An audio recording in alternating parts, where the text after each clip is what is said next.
জম্মু কাশ্মীরে নতুন সরকার গঠনের আগে তুলে নেওয়া হলো রাষ্ট্রপতি শাসন। রাষ্ট্রপতি দ্রৌপদী মুর্মু নতুন মুখ্যমন্ত্রীর শপথের আগেই রাষ্ট্রপতি শাসনের অবসানের আদেশ জারি করেছেন বলে জানিয়েছে স্বরাষ্ট্র মন্ত্রক। ইতিমধ্যেই এই বিষয়ে জারি করা হয়েছে একটি গেজেট নোটিফিকেশনও। জম্মু ও কাশ্মীরে সর্বশেষ বিধানসভা নির্বাচন হয়েছিল 10 বছর আগে 2014 সালে।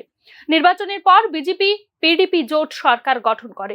2018 সালে বিজেপি সমর্থন প্রত্যাহার করার পরে এবং মেহবুবা মুফতি মুখ্যমন্ত্রীর পদ থেকে পদত্যাগ করলে সরকার পতন হয় জম্মু কাশ্মীরে। এরপর থেকেই জম্মু কাশ্মীরে লাগু হয় কেন্দ্রীয় শাসন। 31 অক্টোবর 2019-এ যখন জম্মু কাশ্মীরে দুটি কেন্দ্রীয় শাসিত অঞ্চলে রূপান্তরিত হয়েছিল, তখন জম্মু কাশ্মীর পুনর্গঠন আইন 2019-এর ধারা 73-এর অধীনে রাষ্ট্রপতির আদেশ জারি করে কেন্দ্রীয় শাসন জারি করা হয়েছিল জম্মু কাশ্মীরে। সদ্য সমাপ্ত বিধানসভা নির্বাচনে ন্যাশনাল কনফারেন্স 42টি আসন জিতেছে জম্মু কাশ্মীরে, যেখানে তার মিত্র কংগ্রেস জয়ী হয়েছে 6টি আসনে এবং সিপিআইএম জিতেছে 1টি আসনে।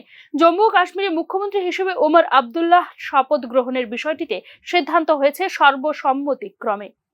Bureau report, news now.